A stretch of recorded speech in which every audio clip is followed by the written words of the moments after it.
I worked for a millionaire for 10 years, but never imagined what he was hiding in the trunk. Leave a like and subscribe to the channel to keep listening to real stories and secrets that few dare to tell. My name is Tommy Greer, and for 10 years of my life I worked for a man who had more secrets than friends. Gerald Whittaker. That name, even saying it now, it gives me this weird, sinking feeling in my stomach. Maybe you've heard of him. If you were paying attention to the business headlines a few years back, you probably saw his face plastered all over the news. Millionaire tech entrepreneur, founder of one of the fastest-growing software companies in the country, a man who built an empire from scratch. But none of those articles, none of those interviews, none of those press releases ever told the real story, the story I'm about to tell you. And look, before I get too deep into this, if you're watching this video right now and you want me to keep going, if you want to hear everything from start to finish, the truth that I've been carrying with me all these years, hit that like button. Seriously, it's not just some YouTube thing, I don't know, it feels like some kind of small moral support. Like you're here with me for this. Because trust me, what I'm about to share, it still keeps me awake at night. So, Gerald Whittaker. The first time I met him I was 27 years old, fresh out of a dead-end job at an auto shop, desperate for something better. I answered an ad in the paper. Yeah, back then people still used the classifieds for stuff like that. Personal driver and assistant wanted. Discretion required. Competitive pay. That was it. No company name, no address, just a phone number. I called, got an interview 2 days later, showed up in my only suit, cheap, ill-fitting, but it was all I had. And there he was, sitting behind this massive oak desk in his office downtown, dark sunglasses on, indoors, with a half-empty glass of whiskey at 11 in the morning. He barely looked at me during the interview, just kept flipping through my resume like it was some old junk mail, and then, out of nowhere, he asked, "You got a problem with following orders, Tommy?" I shook my head, of course. I mean, what was I going to say? I needed the job. "Good," he said. "Then you'll do." Just like that. No second interview, no background check that I knew of, nothing. I started the next day. My main job was driving him around, meetings, dinners, random late-night trips that never made sense. Sometimes I'd help with errands, make reservations, pick up dry cleaning, typical assistant stuff. But right from day one there was one rule. One single rule that stood above everything else. Don't touch the trunk. Those were his exact words, delivered with this low, slow tone like he was spelling it out for a child. You don't open it. You don't ask about it. You don't even look at it longer than you have to. At first, I thought he was joking. I mean, it sounded ridiculous. What kind of rule is that? I laughed, nervously, just a little chuckle. But Gerald didn't laugh, not even a smirk. He just stared at me over the rim of his sunglasses and said it again, slower this time. Don't touch the trunk. Now let me paint you a picture. The car we're talking about here wasn't just any car. It was a 1967 Lincoln Continental, black as midnight, shiny like it just rolled off the factory floor, even though it was decades old. Suicide doors, chrome trim. The whole thing looked like it belonged in a gangster movie. That car was his baby. More than that. It was like a part of him. He had newer cars, sure. A couple of Bentleys, a Range Rover, even a Tesla at one point. But that Lincoln, that was the one he took for important trips, private trips. I washed that car more times than I can count, waxed it, detailed the interior, changed the oil, checked the tires. But the trunk was off limits. Whenever the car needed maintenance that involved the trunk, Gerald handled it himself.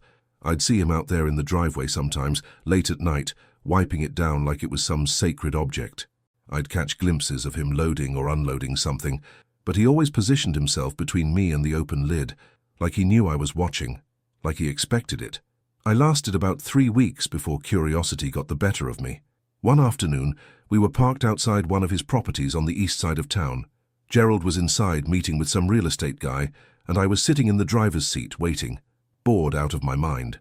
I got out to stretch my legs, walked around the car, and there it was, the trunk, just sitting there, harmless, innocent-looking, the paint gleaming in the sun. I walked up to it, stood there, and placed my hand on the surface. I wasn't planning to open it. Not really, just, I don't know, testing the boundaries, I guess, seeing what would happen if I got close. Big mistake. I didn't even hear him come up behind me. "Step away from the car." I froze. His voice, I swear, it felt like ice running down my spine. I turned around slowly, and there he was, standing no more than 10 feet away, arms crossed, sunglasses still on, even though the sun was starting to set. I started to say. He cut me off. "Don't ask me again, Tommy." And that was it. No yelling, no threats, just those 6 words. "Don't ask me again, Tommy." And the way he said it, it wasn't like he was mad. It wasn't even angry. It was worse. It was cold, like he'd flipped some internal switch and turned off every human emotion he had. From that day on, I didn't go near the trunk, not even close. If something rolled into the back seat and ended up near it, I'd leave it there until he got it himself. If he needed to put something back there, I looked the other way. That was the line, the one line I knew I couldn't cross. Funny thing is, over the years, you get used to stuff like that. You build routines around the weird parts of the job. It stops feeling strange, starts to feel normal, like, oh yeah, my boss has a weird thing about the trunk, and you just adapt. But sometimes, late at night, lying in bed, I'd think about it. What could be so important, so secret, so dangerous, that it had to stay locked away like that? For years, and every time that question crept into my mind, I'd push it back down. Tell myself it wasn't my problem, that it wasn't worth risking my job, or worse, risking crossing Gerald.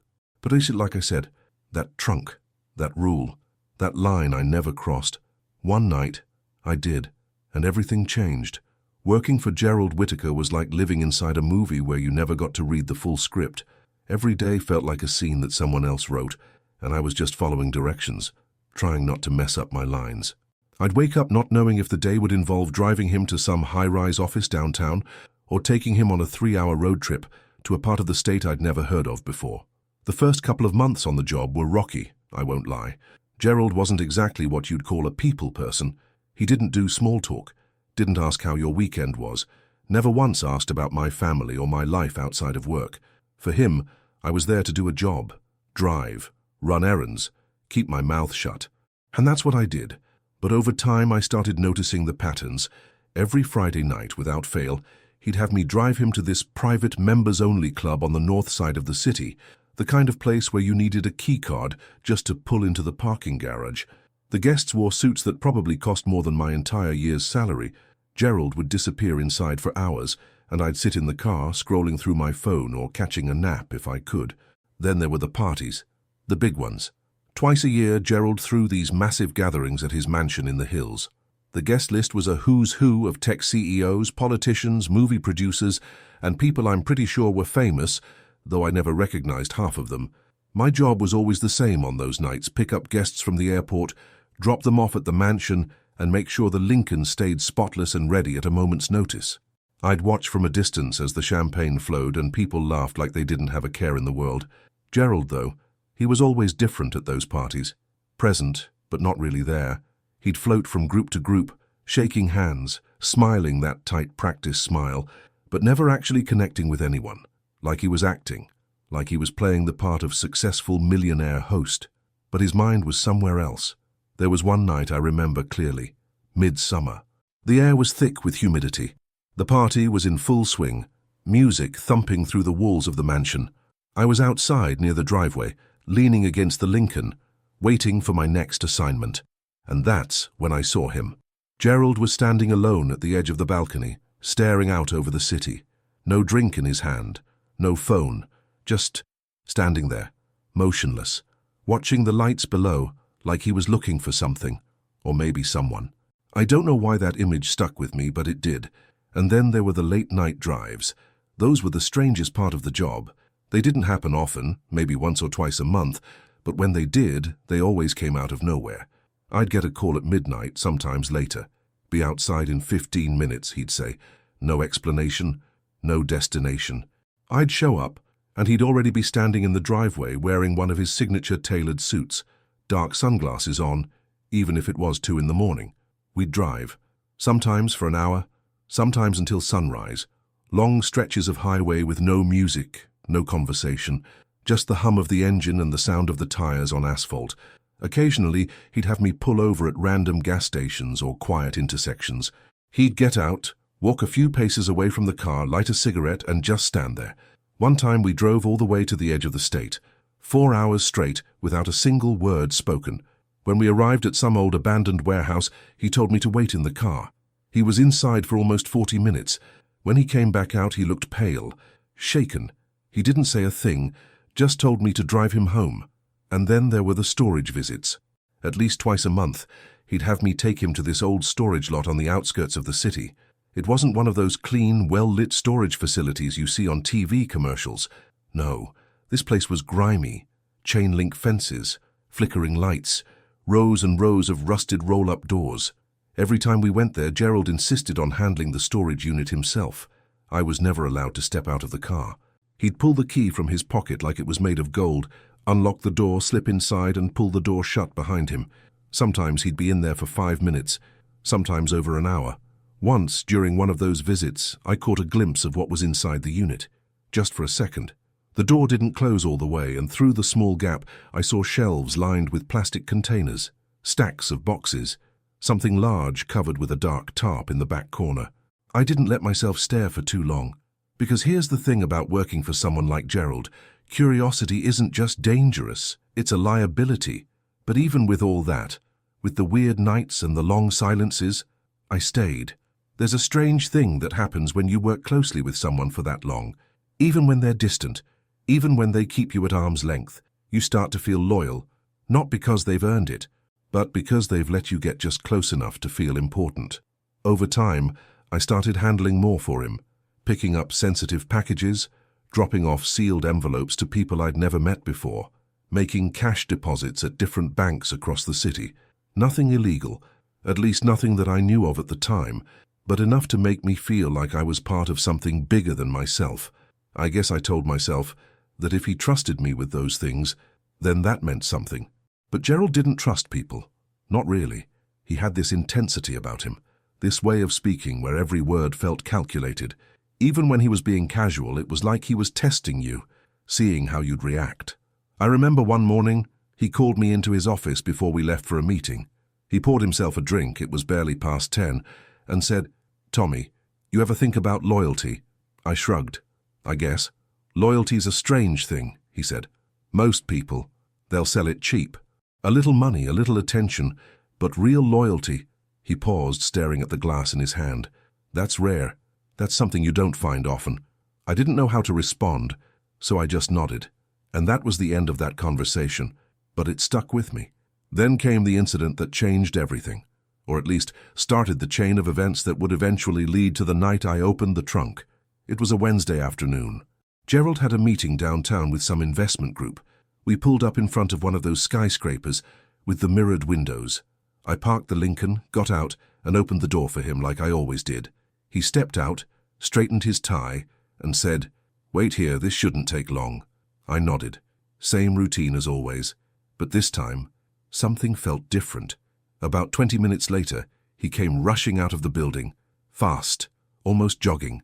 His face was pale and there was sweat beading along his hairline, which I'd never seen before.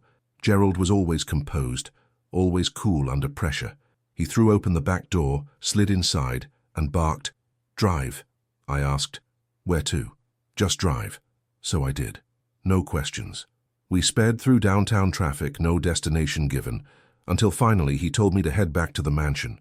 The whole ride, he sat there in the back seat, gripping the edge of the seat like he was holding on for dear life. His leg was bouncing up and down, nervous energy, eyes darting around like he was expecting someone to follow us. When we pulled into the driveway, he told me to leave the car running and go inside to get him a drink. I ran inside, grabbed the first bottle I could find, poured him a glass, and came back out. When I opened the driver's side door to turn off the engine, that's when I noticed it. A smell, faint, but definitely there. Something chemical, sharp, like bleach, mixed with something else I couldn't place. And it was coming from the trunk. I stood there for half a second, staring at the rear of the Lincoln, heart pounding harder than it should have. But I didn't open it. I couldn't. Not yet. There's something that happens to a person when they live on someone else's schedule for too long. Your body stops recognizing day and night. Time starts to blur. Sleep becomes a luxury you grab in stolen moments. Half an hour in the front seat of the car. 10 minutes with your eyes closed in a parking lot while waiting for your next set of instructions. That's the life I slipped into without even realizing it. Working for Gerald Whittaker wasn't just a job. It became this strange, exhausting, never-ending state of being on call, always ready, always available, always saying, "Yes, sir," even when every fiber of your body wanted to scream, "No." It started slowly at first, the occasional late-night call, a text around midnight telling me to have the Lincoln ready in 15 minutes. At first, I chalked it up to business emergencies, maybe last-minute deals, important clients. People like Gerald lived a different kind of life, the kind of life where time zones didn't matter and urgent decisions couldn't wait until morning. But then the calls started coming more often. At first it was once a month, then once a week, then several times a week. One night around 2 in the morning, my phone buzzed on the nightstand. I answered on the first ring. "Be outside in 10, Gerald's voice said. Low, rushed, almost like he was whispering, even though I could hear he was alone. By the time I pulled up in front of the mansion, he was already standing at the curb. No suitcase, no bags, just his usual tailored suit and those damn sunglasses, even though the street was pitch dark. "Drive south," he said, sliding into the back seat. "I'll tell you where to turn." We drove for almost 2 hours that night. No destination given, no conversation, just Gerald sitting behind me, tapping his fingers on the leather seat, staring out the window like he was being followed. The further we got from the city, the more I felt this creeping sense of dread building in my gut. I told myself it was just the exhaustion, the weirdness of being on the road at that hour. But deep down I knew something was wrong, and that night wasn't a one-time thing. Sometimes he'd have me drive to industrial areas, rows of abandoned warehouses with broken windows and rusted gates. Other times we'd end up at remote truck stops, where he'd sit silently in the back seat for 40 minutes without getting out, watching people come and go like he was waiting for someone. And every single time, the Lincoln's trunk came with us, locked, untouched by me. Like some silent passenger riding along on every trip, I'd be lying if I said I didn't think about opening it, especially on those nights when Gerald would leave me alone in the car for long stretches. There was one time, late winter, I remember, because the air was cold enough to make my breath visible inside the car. We were parked near this run-down motel on the edge of town. Gerald had gone inside to meet someone, I never found out who, and I sat there, alone, staring at the rearview mirror. The trunk was right there, just a few steps away. My heart started racing as I glanced around. There were no cameras, no witnesses, just me and the car and the freezing night. I got out, walked to the back of the Lincoln, stood there with my hand hovering just above the latch. I told myself I'd just look, just a quick peek, but then I froze. Couldn't do it. I kept hearing his voice in my head. "Don't touch the trunk." And I couldn't shake the feeling that if I opened it, something in my life would change forever. Maybe I wouldn't be able to unsee whatever was inside. Maybe it was better not knowing. I walked back to the driver's seat, slammed the door shut, and sat there with my hands trembling in my lap until Gerald returned. The paranoia only got worse as the years went on. Gerald started acting jumpy, more withdrawn, always on edge. If a car followed too closely behind us, he'd make me take random turns until we lost them, even if it added an extra hour to the drive. If someone rang the mansion gate unexpectedly, he'd refuse to answer until he watched them on the security cameras for 10 minutes straight. He started making me change the driving routes. No more direct paths. Every trip had to zigzag through side streets and back roads. He became obsessed with windows being tinted, with making sure nobody could see inside the Lincoln, and through it all, the trunk remained locked. One night, the strangest thing happened. We were parked in this dark alley behind a set of abandoned shops downtown. It was one of those nights where Gerald hadn't said much, just told me to wait. I didn't know how long I'd be there, so I killed the engine and leaned back in my seat. I kept glancing in the rearview mirror. Every few minutes I'd catch sight of him pacing back and forth behind the car, lighting one cigarette after another, staring at the trunk like it was about to open on its own. He'd walk up to it, stand there for a few seconds, then back away, shaking his head like he was arguing with himself. This went on for nearly 2 hours. At one point, I thought I heard him mutter something under his breath. Something like, "Not tonight. Not yet. But I can't be sure." The windows were fogging up, and the cold was making me drowsy. Finally, just before sunrise, he climbed back into the car and told me to take him home. No explanation, no apology for keeping me waiting. That morning, when I got home, I didn't sleep. I lay in bed, staring at the ceiling, wondering how much longer I could do this, wondering what kind of life I was living. The worst incident, though, the one that really stuck with me, happened a few weeks later. It was late, probably close to midnight. We'd just finished a drive out to one of Gerald's storage units, but for once, he hadn't gotten out of the car. He'd sat there for almost 30 minutes, staring at the unit, like he couldn't decide if he wanted to go inside. On the way back, I stopped at a gas station to fill up. While the pump was running, I did a quick walk around to check the tires and the bodywork, something I did regularly out of habit. That's when I saw it. A dark liquid, thick and slow-moving, dripping from the corner of the trunk. It wasn't oil. It wasn't transmission fluid. It was too dark, too viscous. My stomach twisted. I crouched down, wiped a little of it onto my fingers, and smelled it. There was something metallic, something foul underneath the chemical bite. I couldn't place it, but it made me gag. I stood up and walked back to the driver's door, heart pounding. When I slid behind the wheel, I cleared my throat and said, "Hey, Gerald, you've got something leaking from the trunk." For a few seconds, he didn't respond. Then, without even looking up from his phone, he said, "I'll take care of it." His tone was flat, dismissive, like I'd just told him we were low on windshield washer fluid. I wanted to press him, wanted to ask what it was, but the warning in his voice, silent but heavy, made me keep my mouth shut.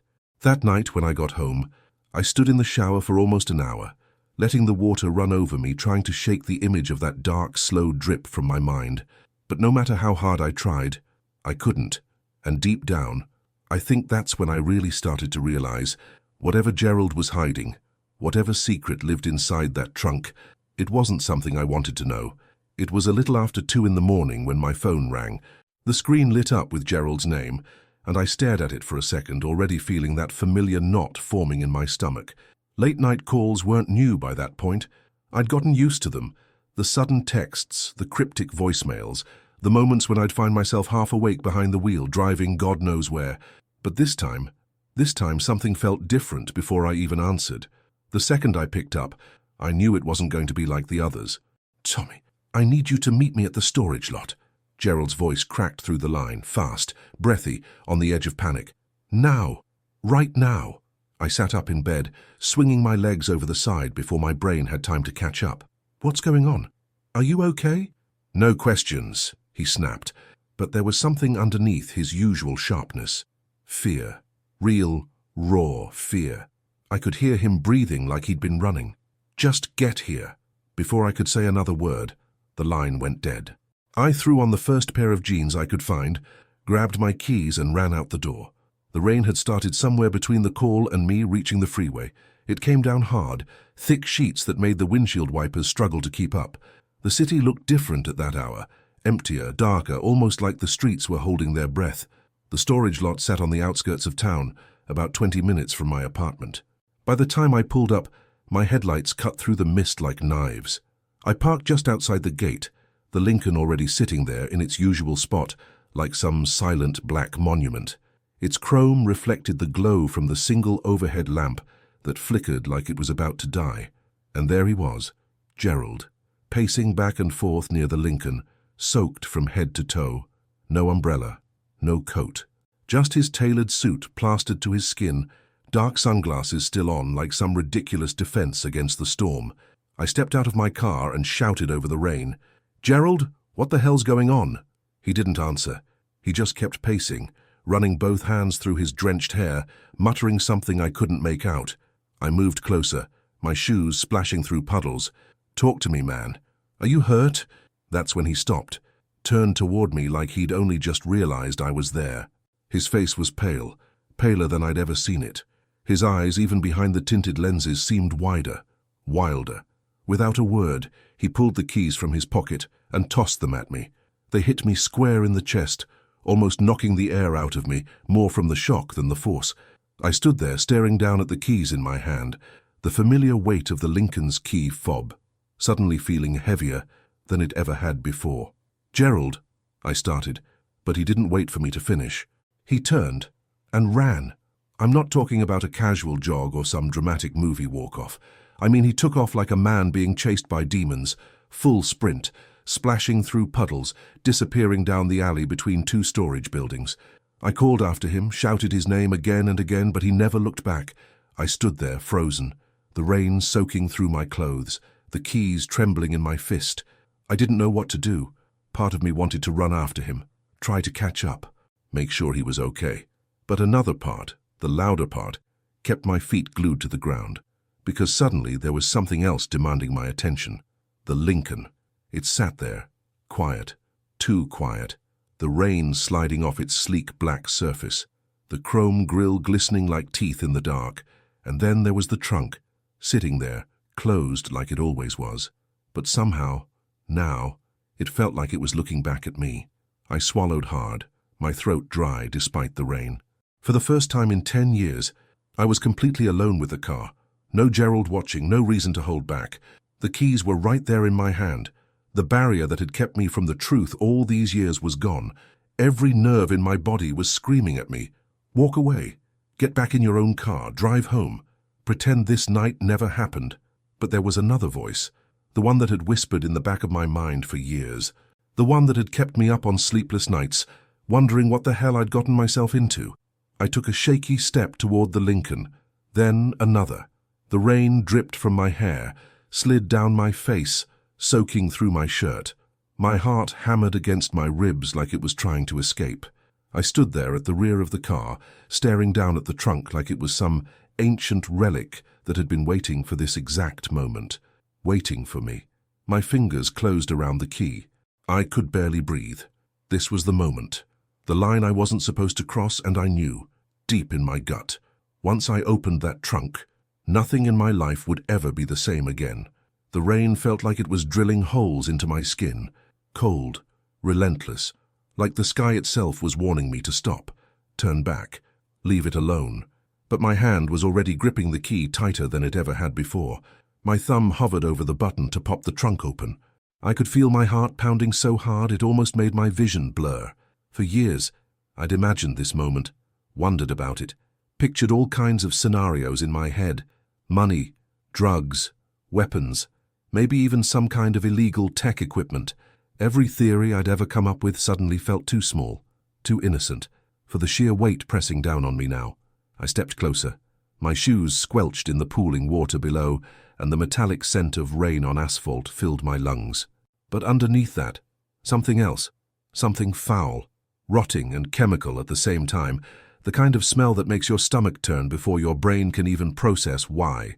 I slid the key into the lock. It stuck for a second, like it didn't want to turn. I jiggled it, my hands trembling so bad I nearly dropped it. With one hard twist, the latch clicked. My breath caught in my throat. Slowly, I lifted the lid. At first, nothing made sense. My brain refused to register what I was looking at. The inside of the trunk was lined with thick black plastic, duct-taped into every corner like someone had tried to seal it off. The air that rushed out hit me like a slap across the face, a mix of bleach, old wood, and something unmistakably dead. I stumbled back a step, gagging, but forced myself to stay. My heart was hammering, my pulse deafening in my ears. Right there, sitting inside the trunk, was a small, crude, wooden box. It wasn't shaped like anything professional. It wasn't polished or stained or made with any kind of care. It looked like it had been thrown together with random planks and nails, the wood uneven and splintered at the edges.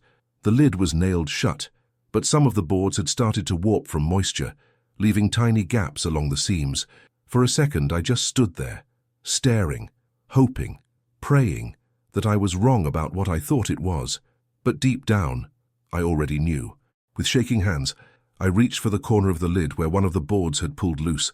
I wedged my fingers underneath, ignoring the splinters biting into my skin, and pulled. The wood creaked and groaned under the pressure. My hands slipped once, twice, but finally, with a sharp crack, the lid gave way, and that's when I saw her. At first, it didn't even feel real. Her skin was pale, almost grey, with a waxy, preserved look that made her features seem frozen in time. Her hair was dark, spread out around her like a halo against the stained fabric lining the inside of the box. Her hands were folded across her chest, fingers thin and stiff, like some twisted mockery of peace. Her eyes, thank God, were closed. I couldn't move, couldn't breathe. My mind scrambled to make sense of what I was seeing. A mannequin, some kind of grotesque prop, a sick joke. But then, my gaze settled on her face, and recognition hit me like a freight train. I knew that face. Not personally, but from somewhere else, somewhere public, familiar. I blinked hard, rain streaming down my face, mixing with the sweat that had broken out along my forehead, and then it clicked. Meredith Hale. The name shot through my mind like lightning. Meredith Hale, the journalist, the missing journalist. She disappeared over a decade ago. I remembered seeing her face on news reports years back when the story had first broken. Posters stapled to telephone poles. Headlines on the evening news. Talk shows debating her fate. Some said she'd gone into hiding after receiving death threats from people she'd exposed in her investigations. Others thought she'd been kidnapped. There were even conspiracy theories, wild ones, about government cover-ups and secret identities. But now, here she was, lying in the trunk of Gerald Whittaker's car. I fell back, landing hard on the wet pavement, the breath knocked out of me. My hands scraped against the gravel as I scrambled backward, like I was trying to put distance between me and the impossible thing I'd just seen. I pressed my palms to my face, trying to breathe, trying to stop the world from spinning. Everything started to flash through my mind in fragments. The late-night drives, the storage unit visits, the leaking trunk, the chemical smell, his paranoia, his cold stare that first time I got too close. I felt like I was drowning in the realization that all this time, for all these years, I had been driving around with her back there, running errands, sitting in traffic, taking him to parties, meetings, goddamn charity events. With her, just a few feet behind me, few silent and hidden. I wanted to throw up. I almost did. For a few seconds I thought about slamming the trunk shut, pretending I never saw it, driving away, calling in sick for the rest of my life. But deep down I knew there was no going back. I crawled to my feet, shaking so hard I could barely stand. I turned my face up toward the rain, letting it pour over me like it could somehow wash away the horror. But it couldn't, because that image, her face, frozen and familiar, was burned into my mind forever. I had spent the last 10 years unknowingly transporting the biggest secret of Gerald Whittaker's life, and now there was no hiding from it. I stood there in the rain, my hands shaking, staring at the open trunk like I was looking into the mouth of some dark, breathing monster. The smell of chemicals and rot hung in the air, mixing with the cold night and the metallic taste of panic rising in my throat. For a moment I froze. Part of me still wanted to believe that if I just closed the trunk, locked it up, drove away, and buried this night deep in the back of my mind, it would all go away. But deep down, I knew I couldn't. Not anymore. Not after seeing her face. With trembling fingers, I pulled my phone from my jacket pocket, struggling to keep it dry as the rain continued to pour. I hesitated for just a second. 1 second where I thought about what this would mean. For me, for Gerald, for everything. Then I dialed. 911. What's your emergency? The voice on the other end answered, calm and routine, like this was just another night. I swallowed hard. I need to report something. I found a body. In a car. At the Lockwood storage lot off Route 47. The operator started asking questions, but I barely heard them. My voice moved on autopilot, giving details, directions, answering when I could, my brain miles away from my mouth. Within 20 minutes I heard the sirens. Red and blue lights cut through the rain and the darkness, washing over the Lincoln like a warning beacon. 2 patrol cars arrived first, followed by an unmarked detective vehicle. I watched from a few feet away as officers moved in with flashlights and gloves, their faces shifting from curiosity to horror as they opened the trunk and saw what I had seen. They cordoned off the area fast. Yellow tape went up. More cars arrived. Crime scene units, forensic teams, men and women in raincoats moving with grim efficiency. One officer pulled me aside, wrapped a blanket around my shoulders, and led me to sit inside the back seat of a cruiser, away from the immediate chaos. The questions came fast and hard. How did I find the body? Whose car was it? How long had I worked for Gerald? When was the last time I saw him? Where did he go? Did I know of any storage units he rented? Did I know why he might have done this? I answered what I could. I told them about the call earlier that night, the way he'd thrown me the keys, how he ran off into the dark like a man being hunted. I told them about the late-night drives, the strange behavior, the paranoia. But when it came to the trunk, how long the body had been there, what Gerald had done or why, I had nothing but questions of my own. By dawn, the entire storage lot looked like the set of a crime show. Floodlights lit up the area. News vans started arriving, parking along the main road. Reporters stood outside the taped perimeter, shouting questions at anyone who passed by. I sat in the cruiser, staring at my reflection in the rain-streaked window, barely able to recognize myself. An officer came over, opened the door, and told me they were taking me downtown for an official statement. The next few hours passed in a blur. At the precinct, they put me in a small interview room. Metal table, 2 chairs. The walls painted in that same pale institutional color you see in every police station across the country. A detective named Larson took my statement. He was middle-aged, tired-looking, with dark circles under his eyes and a voice like gravel. He asked me to go over everything, every detail I could remember, how long I had worked for Gerald, the odd behavior, the storage unit visits, the chemical smells, the paranoia. I told him about the night calls, the late drives, the times I'd seen Gerald pacing near the trunk, like he was wrestling with some inner demon. When I mentioned the liquid leaking from the trunk a few weeks prior, Larson just scribbled faster in his notebook. They kept me there most of the morning. Once my statement was taken, they asked if I'd be willing to testify if needed. I agreed. What choice did I have? I was already knee-deep in this nightmare. By the time they let me go, the story had already broken.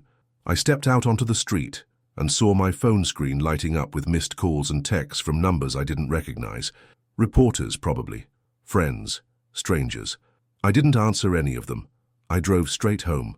When I walked into my apartment, it felt smaller than usual. The air felt heavy.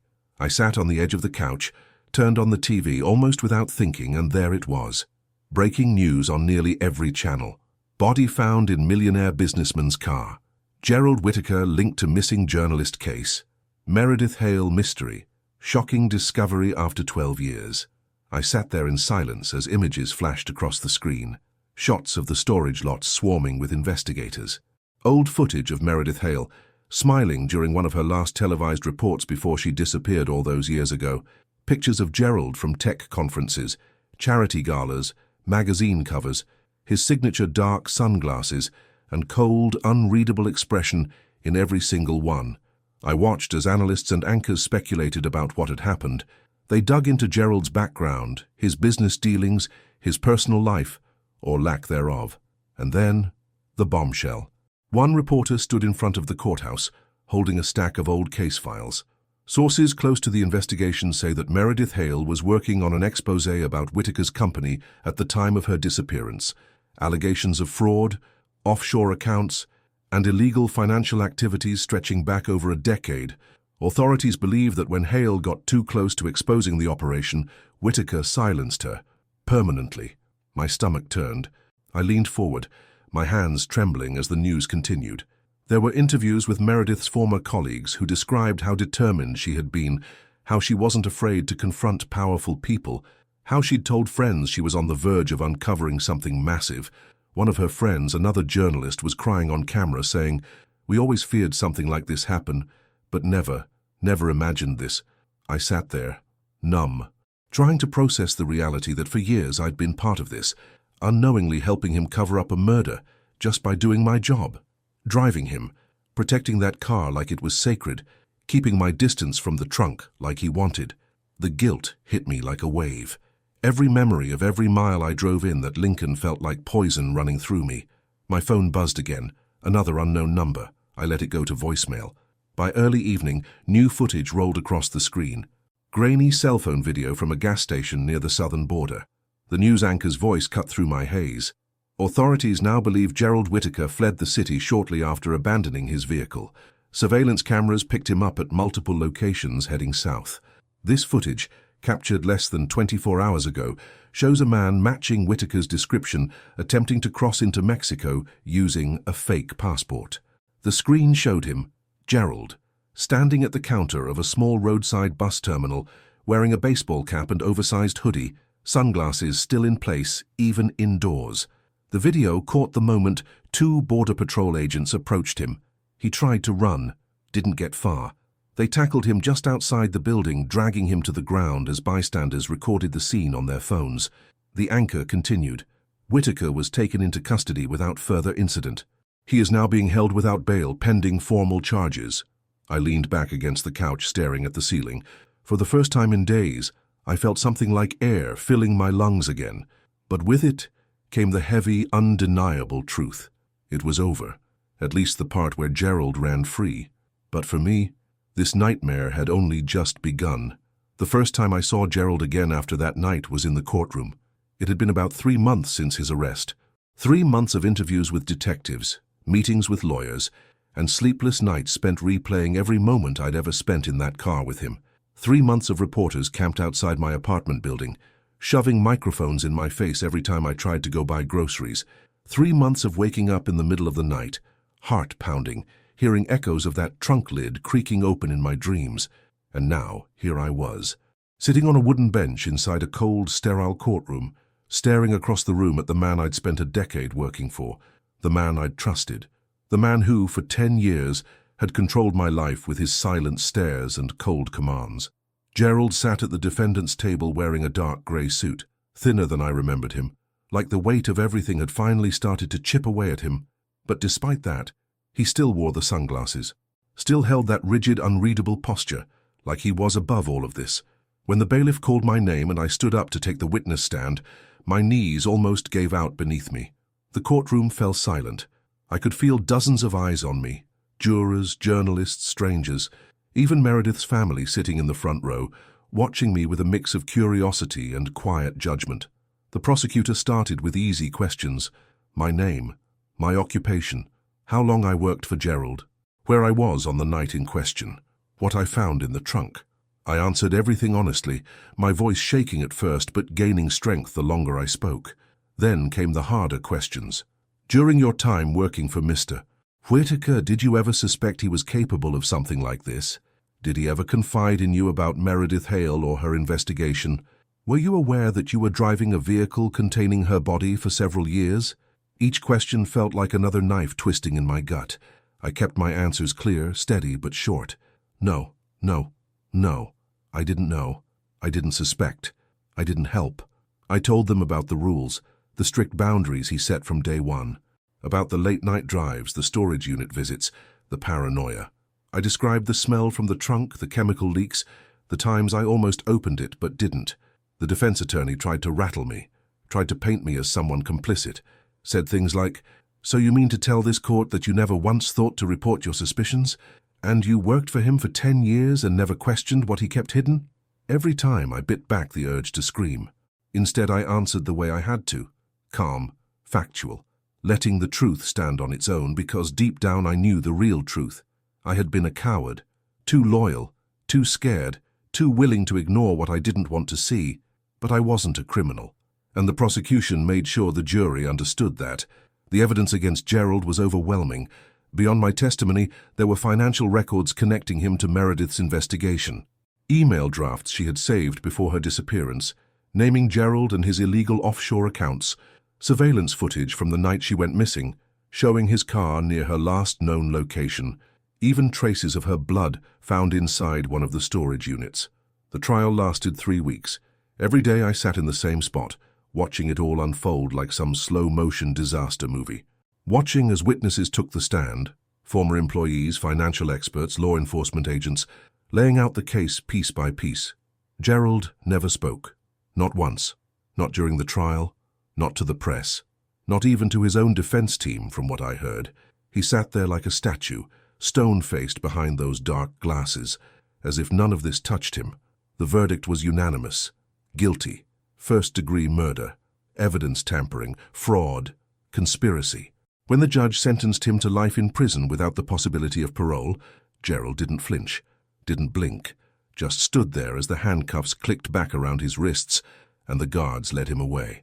I didn't stay for the sentencing hearing. I left the courtroom and walked straight to my car, sat in the driver's seat and let out a breath I felt like I'd been holding for years. But the relief was short-lived. The aftermath was worse than I ever expected. The media tore into every part of my life. Headlines that read, "Whitaker's driver, innocent bystander or silent accomplice." Talk shows debating whether I was truly clueless or just another pawn in Gerald's game. My phone rang non-stop for weeks.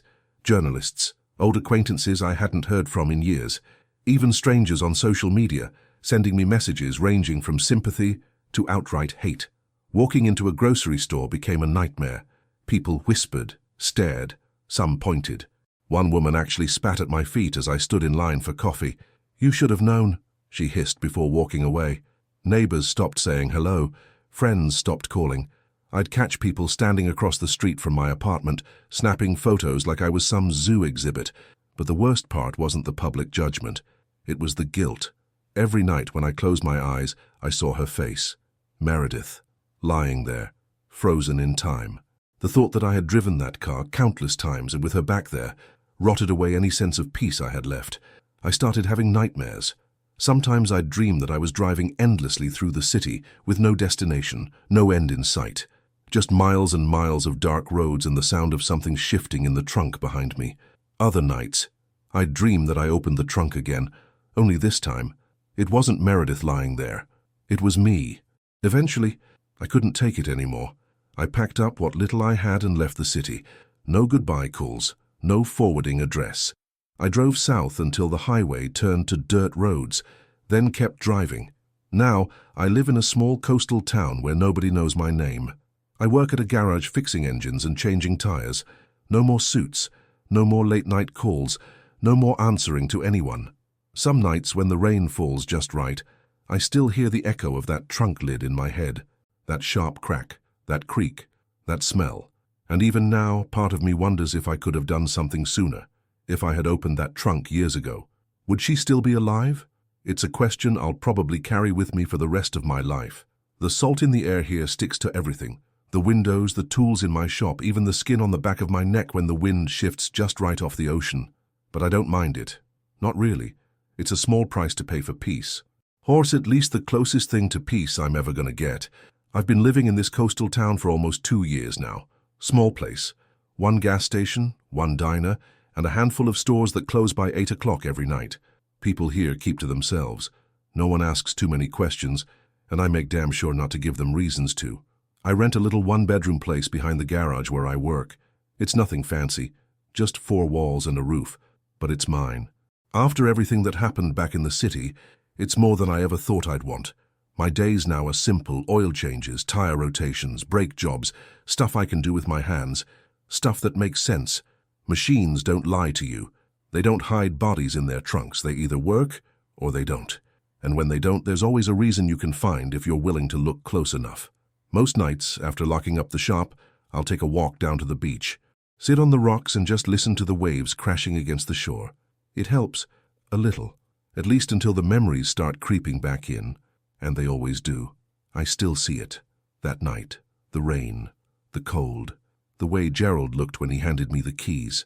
Like something inside him had already snapped and couldn't be put back together. That image burns in my mind more than anything else, even more than what I found inside the trunk. But of course, she's there too, Meredith. Her face frozen in time, her skin pale and waxy under the dim light, that awful stillness that screamed louder than any sound ever could. Some nights, I dream that I'm back in the Lincoln, driving endless miles with no destination, the trunk rattling behind me. Sometimes in the dream I hear her knocking from the inside, faint, slow, like she's still trying to get out. I'll wake up drenched in sweat, heart pounding like I've just run a marathon. I've been to therapy, tried it at least. Sat in a room with a stranger who asked me how I felt about being part of a national tragedy. I lasted 3 sessions before I stopped going. Talking about it doesn't make it better. If anything, it makes it worse. Every time I try to explain it out loud, the weight of it settles heavier on my chest. You'd think after all this time the public would forget about me. But the internet has a long memory. Every now and then, someone will recognize me. A tourist passing through, someone scrolling on their phone at the diner counter. They'll squint for a second, then their eyes widen, and I know they've figured it out. "That's the guy," I've heard them whisper. "Whitaker's driver." Some stare. Some ask questions I won't answer. A few even have the nerve to pull out their phones and snap a picture like I'm some roadside attraction. But mostly, people leave me alone, and that's exactly how I want it. I haven't spoken to anyone from my old life since I left. Not co-workers, not old friends, not even my family. They tried calling in the beginning, sure, left voicemails asking me to come visit to let them know I was okay, but after a while, the calls slowed, then stopped. I don't blame them. Some ghosts are easier to live with from a distance. What keeps me up most nights isn't just the memories. It's the guilt. Not the kind of guilt that comes from doing something wrong, but the kind that comes from doing nothing at all. For 10 years I sat behind that wheel. I drove him around, followed orders, stayed quiet, trusted a man who didn't deserve an ounce of it. And every time my gut told me something wasn't right, I ignored it. I told myself it wasn't my place to ask questions, that it wasn't my business. That loyalty meant keeping my head down. But looking back now, I know better. Loyalty without questions is just blindness. And blind loyalty, it can turn you into a silent accomplice without you even realizing it. I think about that a lot when I'm working on cars now. Every time I pop a trunk, I hesitate for half a second. It's muscle memory at this point, just long enough for the thought to creep in. What's inside this one? It's never anything, of course. But the fear doesn't care about logic, and honestly, I don't think it ever will. Sometimes I wonder, if I could go back, would I have done things differently? Would I have opened that trunk sooner, asked the questions I was too afraid to ask, walked away the first time something felt wrong? Or would I have stayed loyal, just like I did? And that's the part that eats at me the most, not knowing. I guess that's why I'm telling this story now, to get it out of my system, to put it somewhere outside my head, to lay it down like a burden I've been carrying for too long. So now I'm turning it over to you. If you were in my place, what would you have done? Would you have kept your mouth shut like I did? Would you have opened that trunk the first time your gut twisted in warning? Or would you have done exactly what I did? Convinced yourself that it wasn't your problem until it was too late? Tell me in the comments. Be honest. I really want to know. And if you want to hear more real stories like this, stories that don't fit into neat little boxes or have clean, happy endings, hit that subscribe button. Because the truth? Sometimes life doesn't give you closure. Sometimes it just gives you the trunk. If this story moved you, leave a comment and tell us which country you're watching from. We love hearing from you. Leave a like and subscribe to keep listening to real stories and secrets from the elite. Click on the story on your screen. It may reveal more than you imagine.